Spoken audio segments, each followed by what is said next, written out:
Buen día, hermanos. Bienvenidos nuevamente a Ministerio Palmoni. El día de hoy me gustaría continuar con ustedes nuestra serie del Rey del Norte y el Rey del Sur. Y en esta ocasión vamos a estudiar Daniel 11, los versículos 32 al 35. Este vendrá a ser nuestro séptimo estudio de esta serie. Así que antes de comenzar, les invito a que me acompañen a realizar una oración. Padre Celestial, te damos gracias en este día por las bendiciones que derramas en nosotros. Te pedimos, Padre, por favor, que puedas guiarnos en nuestro estudio de esta mañana, que puedas estar con nosotros, Padre, que nos puedas dar entendimiento y sabiduría, Señor, pues queremos conocer la verdad. Sobre todo queremos entender estos pasajes del libro de Daniel, para poder tener entendimiento, Señor, sobre estas cosas y saber lo que se avecina para tu pueblo. Guíanos, Señor, en cada texto que estemos leyendo, Padre, y que podamos llegar a un conocimiento claro, Señor, de tu palabra. En el nombre santo de Cristo Jesús oramos por estas cosas. Amén.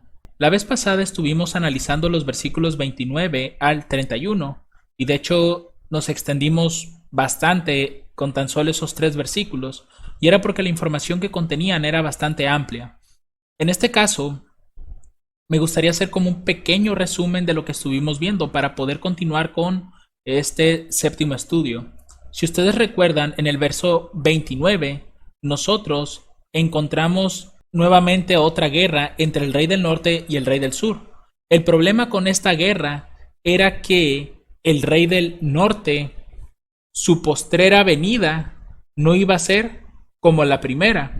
Y esta expresión, si ustedes recuerdan, habíamos encontrado que hacía referencia a que precisamente Roma, a través de las diferentes divisiones que tuvo, primero con Constantino en el año 330, después con sus 3 hijos, Constantino II, Constancio y Constante, y luego la tercera división que tuvo en el 476, por lo menos en la parte occidental, pues vemos que todo esto fue debilitando a Roma. Es por eso que el pasaje mencionaba que al tiempo señalado volverá al sur, es decir, después del año 330 iba a volver a hacer guerra contra el rey del sur. Pero su posterior venida no iba a ser como la primera. ¿Por qué? Porque iba a comenzar a perder las batallas. Esa era parte de esa historia que habíamos encontrado. Ahora, en el verso 30, nosotros vimos que del sur vienen las naves de Kitim. Y habíamos encontrado que esas naves de Kitim representaban las islas y costas del Mediterráneo, conocido como Cartago. ¿Y quién fue el personaje que vino desde Cartago para invadir el norte? Fueron los ejércitos de Gensérico. Este rey bárbaro le hizo la guerra a Roma. Por eso es que el pasaje que habíamos leído mencionaba que naves de Kitim iban a venir y el rey del norte se iba a contristar porque pues evidentemente iba a perder. Y no solamente encontramos eso en ese pasaje, también vimos que el rey del norte nuevamente se iba a volver contra el pacto santo y además se iba a entender con los que abandonen el santo pacto. En esa historia nosotros encontramos que fue todo un desarrollo que no comenzó después del tiempo señalado como tal, sino comenzó un poquito antes del tiempo señalado, que es el 330, porque nosotros encontramos que del 321 se implementó una ley dominical por parte de Constantino y posteriormente otros emperadores fueron añadiendo más leyes a favor de esa ley dominical. Más aparte, vemos cómo la iglesia se empezó a unir al Estado, formando así a lo que conocemos como el papado. Y la tercera cosa que hizo para volverse en contra del pacto santo fue prohibir la palabra de Dios. Entonces todas aquellas personas que no querían obedecer el falso día de reposo, todos aquellos que querían estar leyendo la palabra de Dios y aquellos que no se sujetaran a la iglesia en ese tiempo, eran perseguidos. Por eso es que mencionaba el texto que él se iba a contristar y se iba a volver contra el pacto santo. Finalmente, en el verso 31, nosotros encontramos que las tropas que se levantan de parte de Roma fueron los ejércitos francos, que eran liderados por el rey Clodoveo I. De hecho, este fue el primer rey de las 10 tribus bárbaras que se convirtió al catolicismo, y lo hizo en el año 496 junto con otros soldados. De esta manera él llega a obtener el título como el hijo mayor de la iglesia, por esa misma razón, porque fue el primero en bautizarse. Y pues Clodoveo empezó a ayudar al papado en cuanto a aquellas personas que se oponían, por lo menos los pueblos o tal vez alguna nación que se oponía a él, Clodoveo prestaba sus ejércitos, al igual que las otras 6 tribus bárbaras que también terminaron por sujetarse al papado. Y lo que también encontramos ahí fue que el continuo fue quitado en el 508 y 30 años más tarde se levanta la abominación desoladora. Esto lo encontramos gracias a algunos pasajes que estuvimos leyendo en algunas partes de la Escritura, como por ejemplo cuando Pablo nos habla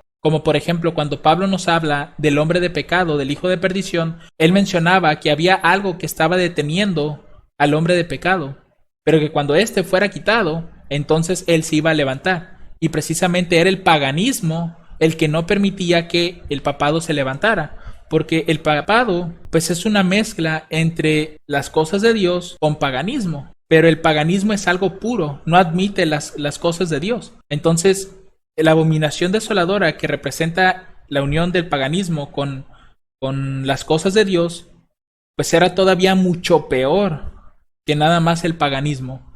Entonces por eso es que vemos ahí que el poder que es quitado fue el continuo, el paganismo, porque empezaron a convertirse al cristianismo católico todas las tribus bárbaras que en su momento pues eran tribus paganas. Y de esa manera vemos cómo el papado se levanta, se alza al poder, cuando la última de las 3 tribus que fueron cayendo cae en el 538. Es en ese año cuando podríamos decir que el papado llegó a convertirse en el nuevo rey del norte. Pues también vimos una tabla donde ilustrábamos cómo los reyes del norte siempre hacen 3 conquistas, y en este caso, cuando se levanta el cuerno pequeño en Daniel 7, vemos cómo tumba 3 cuernos. Ahora vamos a comenzar nuestro estudio a partir del verso 32, y dice lo siguiente: y con lisonjas hará pecar a los violadores del pacto, mas el pueblo que conoce a su Dios se esforzará y hará proezas.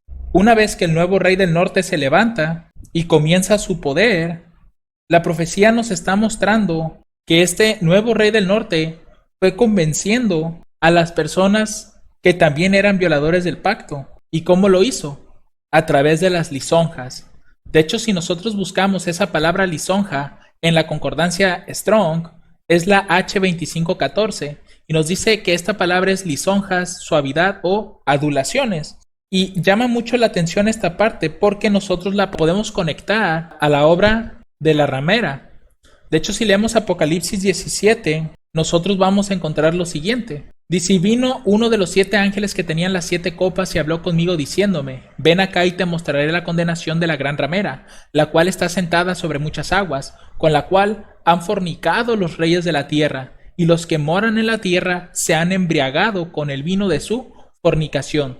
Nosotros sabemos que este poder, esta gran ramera, está siendo representada por el poder papal, por la iglesia romana, y se le llama de esa manera porque se está uniendo con los reyes de la tierra. No está unida realmente a Dios, sino más bien con los reyes de la tierra. Es por eso que se la nombra de esa manera. Entonces, lo que encontramos aquí es que en el verso 32 de Daniel 11 se nos menciona que este rey del norte, que es un poder no solamente religioso, sino también es un poder político, hace lisonjas. Y esa expresión lisonjas nosotros también la podemos encontrar en el libro de los Proverbios, y también está relacionada a una mujer que se prostituye. Proverbios capítulo 5 versos 3 al 5 nos dice: porque los labios de la mujer extraña destilan miel, y su paladar es más suave que el aceite. Y notemos que esa palabra suave es una de las que se menciona en la concordancia Strong en relación a las lisonjas. Pero su fin es amargo como el ajenjo, agudo como espada de 2 filos. Sus pies descienden a la muerte, sus pasos conducen al infierno. Entonces este tipo de mujer extraña, que más adelante vamos a ver por qué se le llama mujer extraña, menciona que su paladar es muy suave. Quiere decir que ella utiliza mucho las palabras para engañar. Pero sigamos leyendo en otros pasajes. Proverbios capítulo 2 verso 16, por ejemplo, nos dice: para liberarte de la mujer extraña, de la ajena que halaga con sus palabras. Esa frase, esa palabra halaga es prácticamente un sinónimo de adulación, un sinónimo de lisonja. Entonces nuevamente se nos dice que la mujer extraña, la ajena hace ese tipo de cosas. Y aquí nosotros debemos de preguntarnos qué significa ajena. Esta palabra ajena la podemos encontrar en la concordancia Strong y es la palabra H5237. Y aquí podemos ver que está relacionada al adulterio o es una mujer ajena. En otras palabras, la mujer extraña, la mujer ajena, es una mujer que como la gran ramera fornica con los hombres y lo hace a través de sus palabras, palabras halagadoras, palabras de suavidad, con adulaciones, con lisonjas, con el propósito de seducir. Por eso es que menciona el Daniel 11:32, y con lisonjas hará pecar a los violadores del pacto, porque a través de esas palabras iba a hacer que los hombres siguieran pecando. Y de hecho, si nosotros, por ejemplo, vamos a Apocalipsis 19, verso 20, si nosotros vemos Proverbios 5, 3 y 5, menciona que aquellos que hacen caso de la mujer extraña, sus pasos conducen al infierno. Y si ahora leemos Apocalipsis 19, 20, nosotros vamos a ver que la bestia que representa al papado, y ya hemos visto esto en otros estudios, fue apresada, y con ella el falso profeta que había hecho delante de ella las señales con las cuales había engañado a los que recibieron la marca de la bestia y habían adorado su imagen. Estos dos fueron lanzados vivos dentro de un lago de fuego que arde con azufre. Lo que nosotros podemos ver aquí es esa conexión. La mujer extraña de Proverbios 5 te conduce al infierno. Esto sabemos que se refiere a algo literal, ¿no? A una mujer literal que pues se dedica a hacer ese tipo de cosas. Sus pasos conducen al infierno, pero si ya lo vemos desde el lado espiritual, sabemos que en lo espiritual, una mujer que se prostituye es un símbolo de una iglesia que no está bien con Dios. Entonces vemos que en la escritura, en Apocalipsis 17, 1 y 2, se está representando al papado como la gran ramera. Y es ahí donde nosotros podemos hacer esa conexión con Apocalipsis 19, 20. Ahora, esta forma de actuar del papado, pues no es algo que nada más esté haciendo por su propia cuenta. Incluso el adversario también llegó a utilizar lisonjas con Cristo para hacer que Cristo terminara pecando. Veamos algunos pasajes en relación a eso. Mateo capítulo 4 versos 8 y 10. Otra vez el diablo, esta es la tercera prueba, lo llevó a un monte muy alto y le mostró todos los reinos del mundo y la gloria de ellos. Y le dijo, aquí es donde viene la lisonja, la adulación. Todo esto te daré si postrado me adorares. Entonces Jesús le dijo, vete, Satanás, porque escrito está, al Señor tu Dios adorarás y a Él solo servirás. Aquí es donde nosotros podemos ver cómo el adversario también se vale de las lisonjas para poder atraer súbditos. Y esto mismo aplicó el adversario con Judas. En Juan capítulo 13, versos 2, 26 y 27, dice que cuando terminó la cena, el diablo, habiendo ya puesto en el corazón de Judas Iscariote, hijo de Simón, que le entregase. Recuerden que uno de los grandes defectos que tenía Judas es que era muy avaricioso, amaba mucho el dinero y terminó vendiendo a Cristo por 30 monedas. Por eso es que dice el verso 26 y 27, respondió Jesús, a quien yo diere el pan mojado, aquel es, y mojando el pan lo dio a Judas Iscariote, el hijo de Simón. Tras el bocado, Satanás entró en él. Entonces Jesús le dijo, lo que vas a hacer, hazlo pronto. Lamentablemente, Judas se dejó seducir nuevamente por el dinero y terminó entregando a Cristo. Entonces, vemos que esta cualidad también la tiene el adversario, y es una cualidad que tiene este rey del norte. Habla lisonjas. ¿Para qué? Para hacer que los hombres terminen pecando. Ahora, el pasaje está mencionando aquí que dice, mas el pueblo que conoce a su Dios se esforzará y hará proezas. Vamos a ver esta parte de este versículo en el siguiente, porque está estrechamente relacionado y así podemos ver cómo el pueblo de Dios se empezó a esforzar por no caer en estas lisonjas y comenzó a hacer proezas en nombre de Dios. Daniel 11, verso 33 dice, y los sabios del pueblo instruirán a muchos. Ese grupo es el pueblo que conoce a su Dios. Pero lamentablemente el adversario no iba a dejar que las cosas siguieran así. Pero caerán a espada, a fuego y en cautividad y despojo por muchos días. Nosotros sabemos por el estudio que tuvimos anteriormente que el poder papal estuvo desde el 538 a 1798. Y de hecho Daniel 7:25 nos confirma este punto. Y hablará palabras contra el Altísimo, y a los santos del Altísimo afligirá, y pensará en mudar los tiempos y la ley. Y entregados serán en su mano hasta un tiempo, y tiempos, y el medio de un tiempo. Nosotros sabemos que ese tiempo representa un año. Tiempos es una palabra en plural.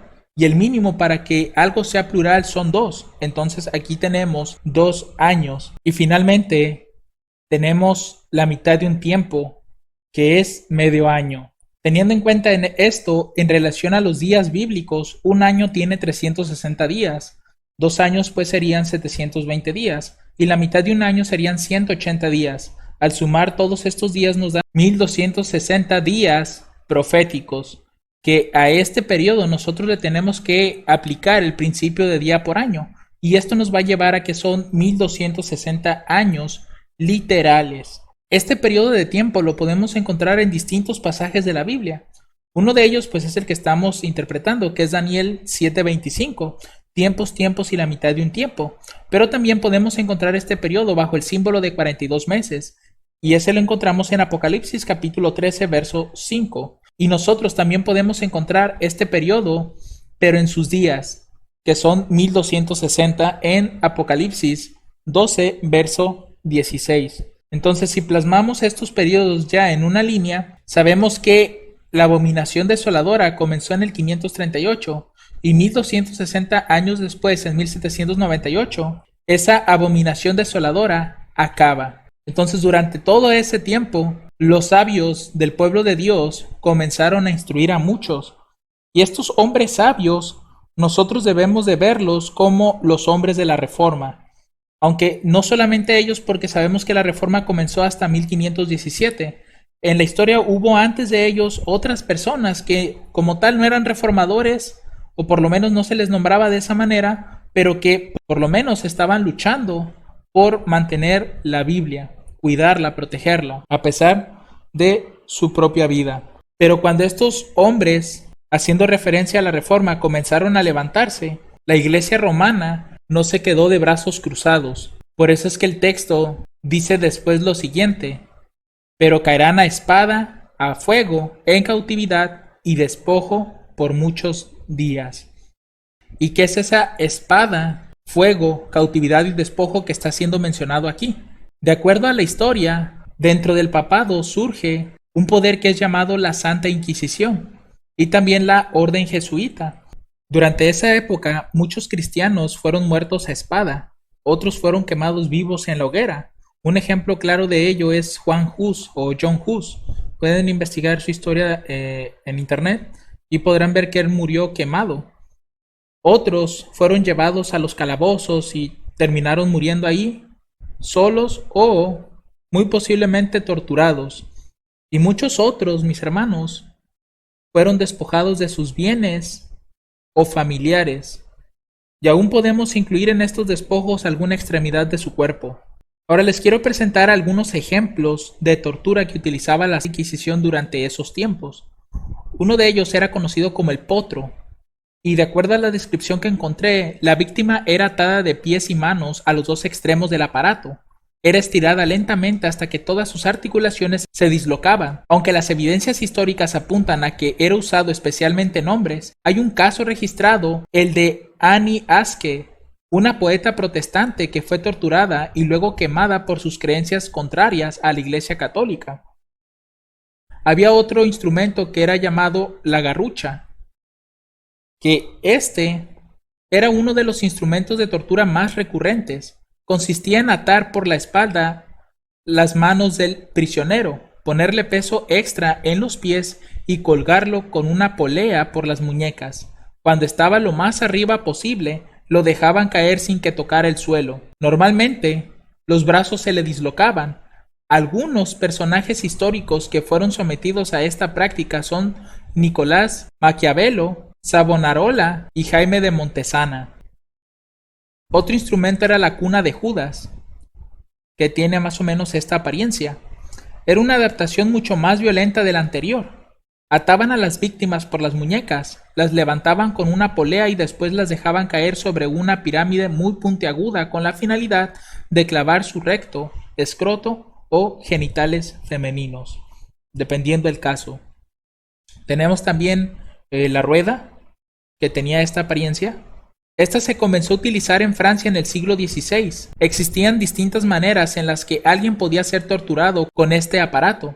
La primera utilizaba esta rueda de madera para atar en toda su área al mártir desnudo. Después los torturadores lo golpeaban hasta el cansancio con hierros candentes o simplemente lo mutilaban mientras una hoguera ardía debajo de él.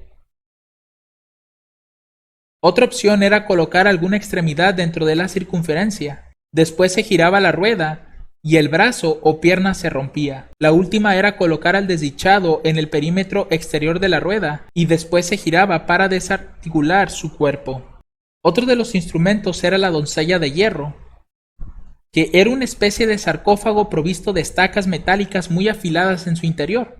De este modo, a medida que se iba cerrando, se clavaban en la carne del cuerpo de la víctima que se encontraba dentro, provocándole una muerte lenta y agónica.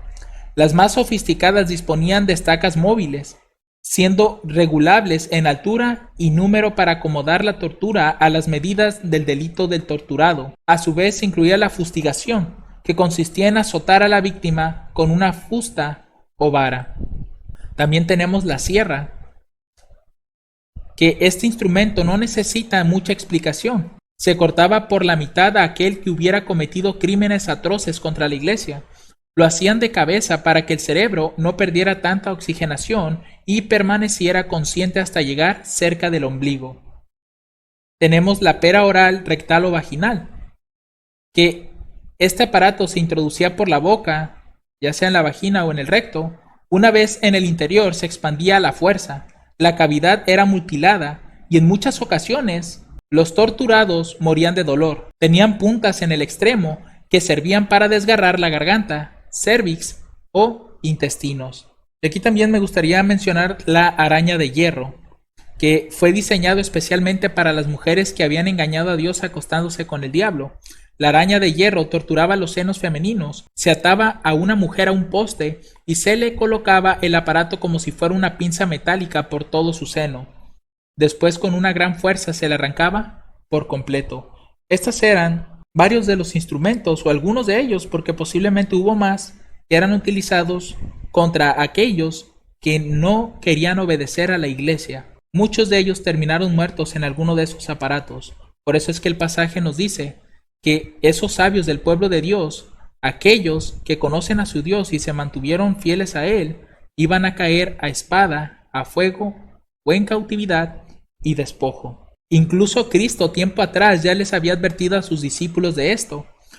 Juan capítulo 16 versos del 1 al 4 dice: estas cosas os he hablado para que no os escandalicéis. Os echarán de las sinagogas y aún viene la hora cuando cualquiera que os mate pensará que rinde servicio a Dios. Y esto os harán porque no han conocido al Padre ni a mí. Pero os he dicho esto para que cuando llegue la hora os acordéis que yo os lo había dicho.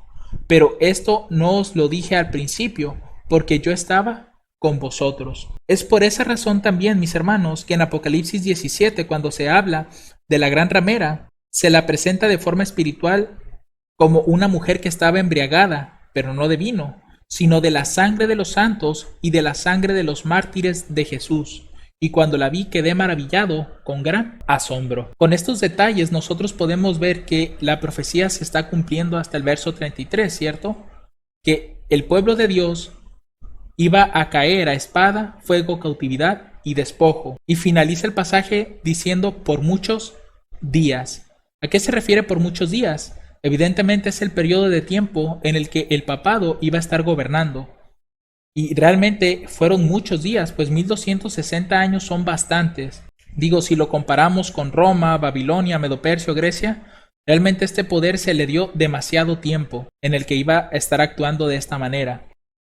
Y en el siguiente verso, el 34, nos dice: y en su caer serán ayudados de pequeño socorro. ¿En su caer de quiénes?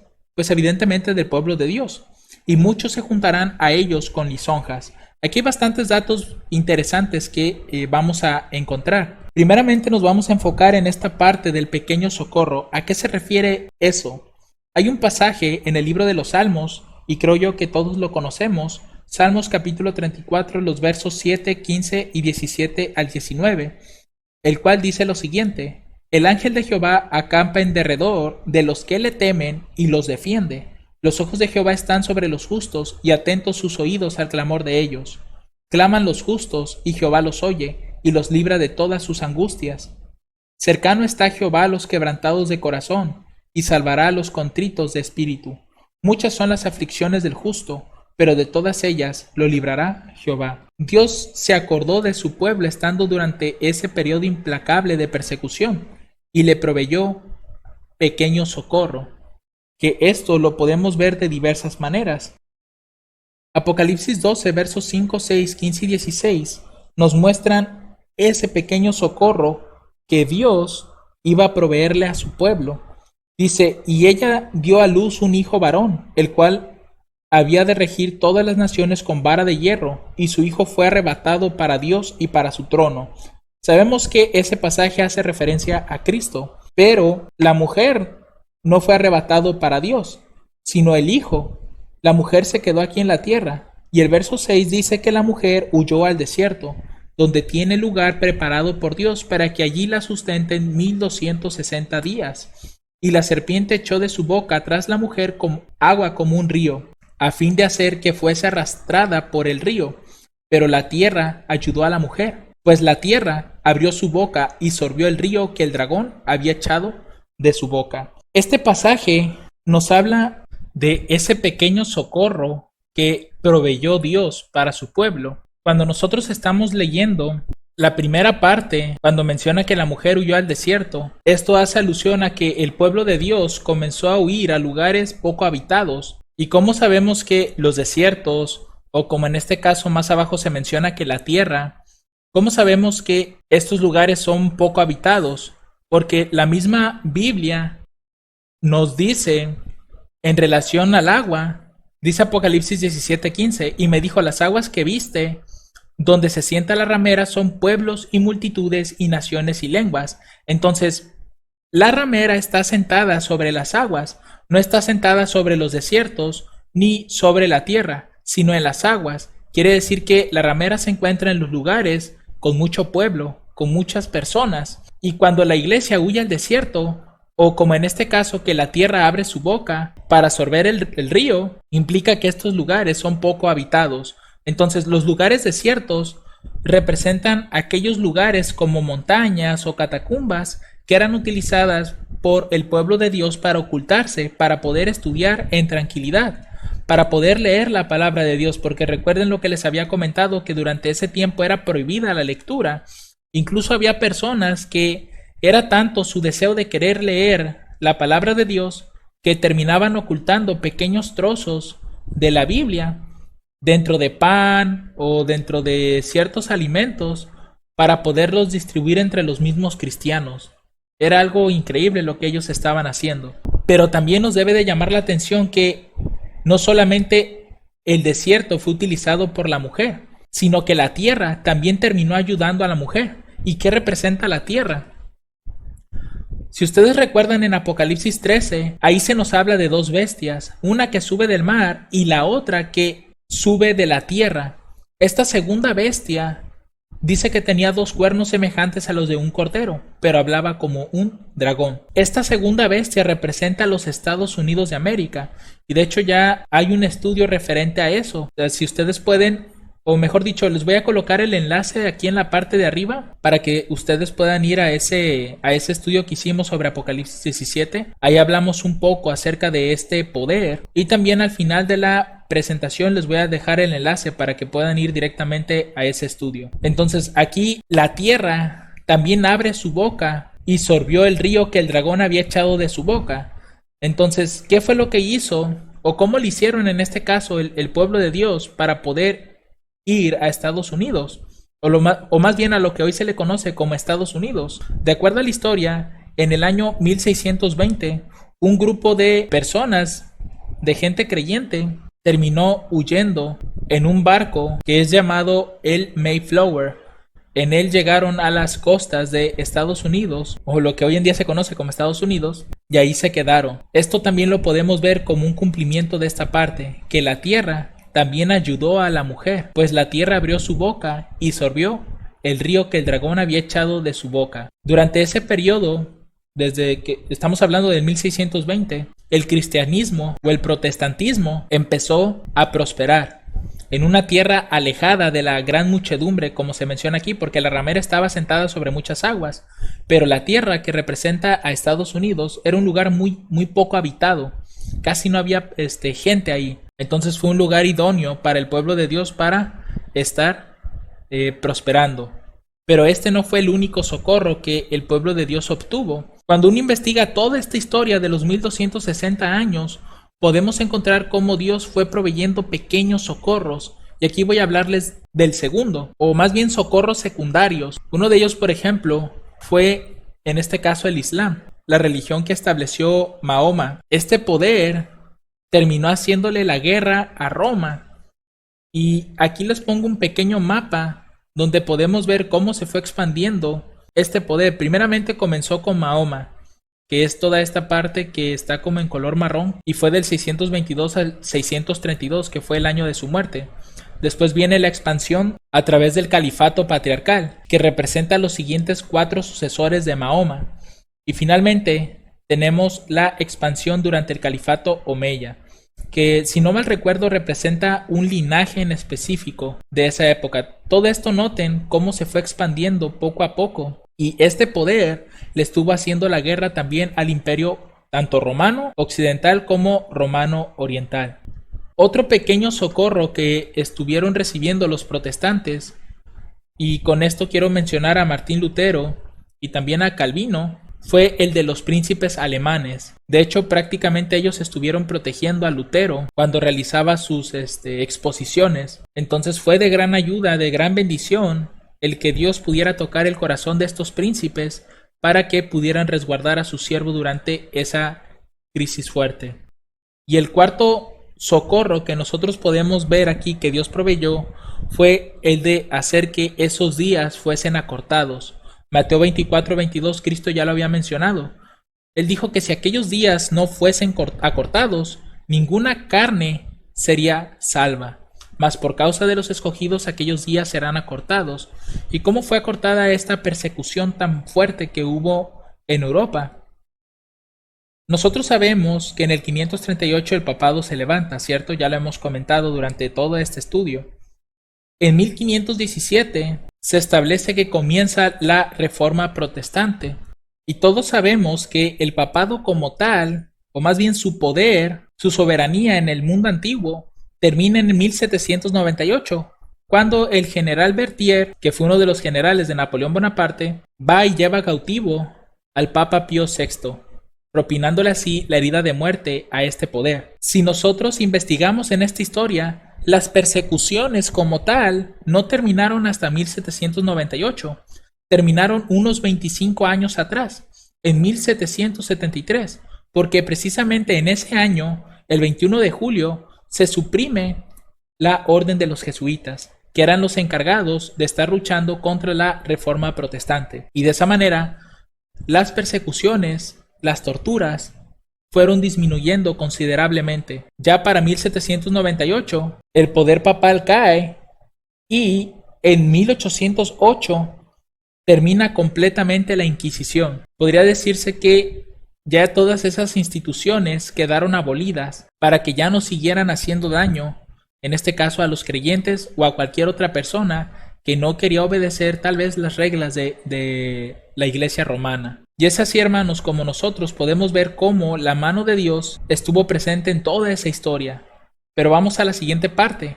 Dice aquí que muchos se juntarán a ellos con lisonjas. Aquí nosotros podemos ver que ciertas personas se unían a los cristianos, pero no tanto para formar parte de la hermandad. Es decir, no había una conversión real en ellos, sino que ellos se unían a los cristianos para poder sorprenderlos o poder conocer quiénes eran y finalmente entregarlos al poder papal.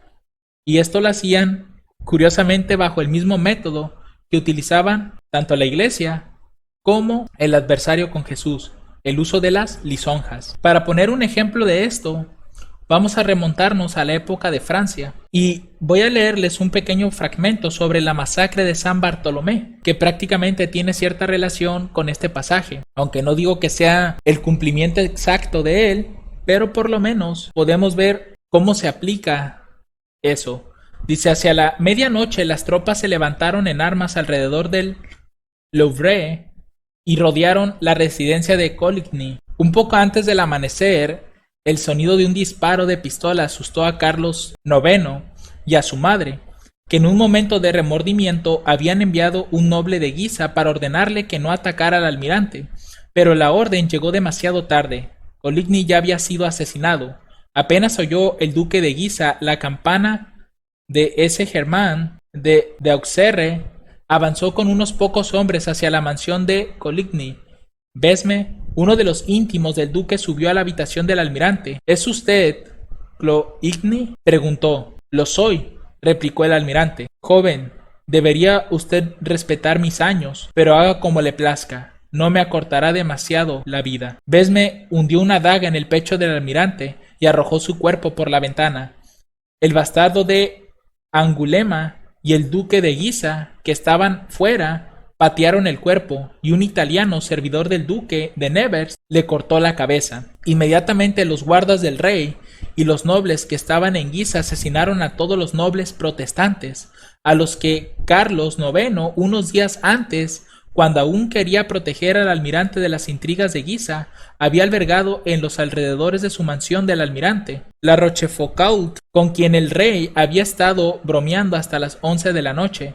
Fue apuñalado por un criado enmascarado. Teligny, yerno de Coligny, fue muerto en un tejado por un disparo de mosquete, y al señor de la Force y a uno de sus hijos les cortaron el cuello, mientras que el otro hijo, un niño de 12 años, permaneció oculto bajo sus cadáveres durante un día.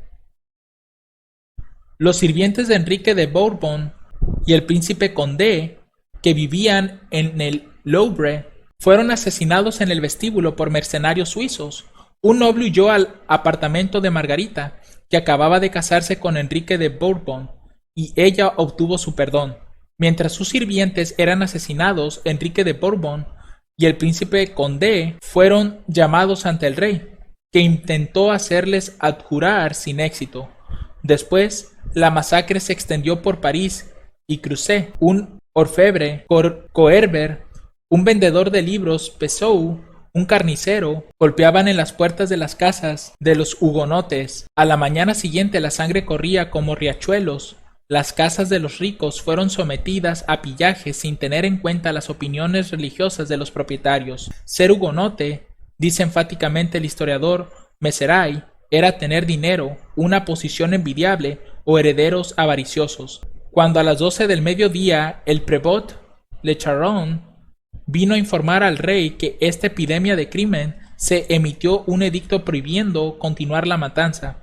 Pero la masacre se prolongó durante varios días más, y el 25 de agosto, Augusto Ramus, el celebrado filósofo, fue asesinado a pesar de la prohibición formal del rey y de la reina. Se desconoce el número de víctimas. Se pagaron 35 libres al enterrador del cementerio de los inocentes por enterrar a 1100 cadáveres, pero muchos fueron arrojados al Sena. Ranke y Henry Martin estiman que en París hubo unos 2000 muertos. Este es un claro ejemplo, hermanos, de cómo se ganaban la confianza de algunos protestantes y terminaron siendo asesinados. Finalmente, la parte del verso 35 nos va a hablar acerca de el fin que va a tener este poder papal. Dice: y algunos de los sabios caerán para ser purificados y limpiados y emblanquecidos hasta el tiempo determinado, porque aún para esto hay plazo.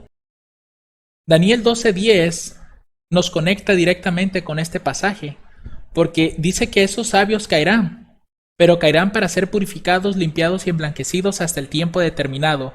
Noten que hay un tiempo determinado, porque aún para esto hay plazo. Este pasaje nos conecta evidentemente con Daniel 12:10, porque dice aquí: muchos serán limpios y emblanquecidos y purificados. Son prácticamente las mismas palabras. solamente que habladas tal vez o colocadas en un orden diferente. Mas los impíos obrarán impíamente y ninguno de los impíos entenderá, pero los entendidos entenderán. ¿Qué podemos encontrar en conexión con esto? Claramente, estos sabios que iban a caer, el hecho de que ya hayan caído en nombre de Cristo, pues eso implica de que ellos fueron considerados justos. Sin embargo, estas palabras nos están conectando claramente con la purificación del santuario, que encontramos en Daniel capítulo 8, verso 14. Y él me dijo, hasta 2300 tardes y mañanas y el santuario será purificado. Y esto iba a suceder después del tiempo determinado. ¿Por qué? Porque durante el tiempo en que Cristo iba a estar en el santuario, esa purificación de la que se habla aquí es de los pecados de su pueblo. La lección tan importante que podemos sacar de este fragmento es que no importa si nosotros llegamos a fallecer, mientras lo hagamos en el Señor y que nuestra vida haya estado conforme a su voluntad, es decir, que obremos de acuerdo a sus principios, Cristo nos da la promesa de Mateo 16, 25 al 27. Dice, porque el que quiera salvar su vida la perderá, y el que pierda su vida por causa de mí la hallará. Porque, ¿qué aprovechará el hombre si ganare todo el mundo y perdiere su alma? ¿O qué recompensa dará el hombre por su alma? Porque el Hijo del Hombre vendrá en la gloria de su Padre con sus ángeles, y entonces pagará a cada uno conforme a sus obras. Por eso es que Cristo está haciendo esta purificación, porque Él no tendrá en cuenta los pecados de su pueblo, los borrará como lo ha prometido, y solamente ellos han de ser salvos. Ahora, hay algo que se menciona al final de este pasaje, y es que porque aún para esto hay plazo. Es decir, ¿en qué momento se iba a dar la caída de este poder? Daniel 11, verso 35, pero de la Nueva Traducción Viviente, es una versión diferente a la Reina Valera Gómez que estamos utilizando, dice que algunos de los sabios serán víctimas de la persecución. De esa manera ellos se perfeccionarán, se limpiarán y se refinarán hasta que llegue el tiempo del fin. Ese tiempo del fin es el tiempo determinado. Dice, porque la hora señalada todavía está por venir. ¿Qué es lo que está por venir? ¿O aún para esto hay plazo? Esa expresión nosotros ya la habíamos leído en el verso 27, ¿recuerdan? Cuando hablamos acerca de Roma imperial y su tiempo señalado. Dice, el corazón de estos dos reyes será para hacer mal, y en una misma mesa tratarán mentira. Si ustedes recuerdan, en ese estudio vimos que esos dos reyes eran Marco Antonio y Augusto César. Dice, mas no servirá de nada porque el plazo aún ha de venir al tiempo señalado. El tiempo señalado habíamos visto que era el año 330, que fue la fecha designada para que las victorias de Roma se convirtieran en derrotas. Por eso es que vemos que después del año 330, Roma empieza a perder poder y se va dividiendo poco a poco. Entonces, este es precisamente el caso aquí. A Roma papal también se le ha dado un plazo señalado, y ese plazo es hasta el tiempo del fin. Y aquí la pregunta que debemos hacernos es, ¿cuándo es el tiempo del fin? Daniel 12, versos 5 y 6 nos habla un poco acerca de esto. Dice, y yo, Daniel, miré, y he aquí otros dos que estaban de pie, el uno a este lado del río y el otro al otro lado del río. Y dijo uno al varón vestido de lino, que estaba sobre las aguas del río, ¿cuándo será el fin de estas maravillas? ¿Cuáles maravillas? Las que son mencionadas en Daniel 12:4, es decir, a partir de ese punto hacia atrás. Dice, pero tú, Daniel, cierra las palabras y sella el libro hasta el tiempo del fin. Muchos correrán de un lado a otro y la ciencia se aumentará. Cuando se hace la pregunta de cuándo será el fin de estas maravillas, se está preguntando hasta cuándo sería desellado el libro de Daniel. Porque aquí se estaba diciendo que era al tiempo del fin, pero no se ha dicho cuándo es ese tiempo. Y es ahí cuando se hace esta pregunta. A lo cual recibe una respuesta en el verso 7. Y oí al varón vestido de lino que estaba sobre las aguas del río, el cual alzó su mano derecha y su mano izquierda al cielo, y juró por aquel que vive por siempre, que será por tiempo, tiempos y la mitad de un tiempo. Y cuando él acabe de dispersar el poder del pueblo santo, todas estas cosas serán cumplidas. Este tiempo, tiempos y la mitad de un tiempo lo acabamos de ver, y representan los 1260 años. Quiere decir que cuando termine ese periodo, es cuando se va a sellar el libro de Daniel, porque el libro fue sellado hasta el tiempo del fin. Y nosotros ya hemos visto en este estudio que el tiempo del fin tiene que ser 1798, porque fue a partir de ese punto cuando terminan los 1260 años. Entonces, el verso 35 únicamente lo que está haciendo es mencionarnos que hasta el tiempo determinado es cuando los justos caerán, pero también después de ese tiempo señalado, es decir, después de 1798, van a ser purificados, limpiados y emblanquecidos. Esto lo podemos ver no solamente desde el punto de vista de que ellos estaban vivos y que a causa de las persecuciones eso estaba ocurriendo en ellos. Sabemos que es así, porque realmente la escritura nos dice que las pruebas que nosotros tenemos son para purificarnos, limpiarnos y emblanquecernos, pero también esta parte se refiere a la purificación del santuario que iba a venir más adelante. Con esto, mis hermanos, terminamos nuestro estudio sobre los versículos 32 al 35. Y como siempre, se les hace la invitación a que si tienen alguna pregunta sobre lo que se ha estudiado, puedan hacerlo enviándonos un correo o bien dejando su comentario dentro del canal. Que el Señor les bendiga abundantemente. Amén.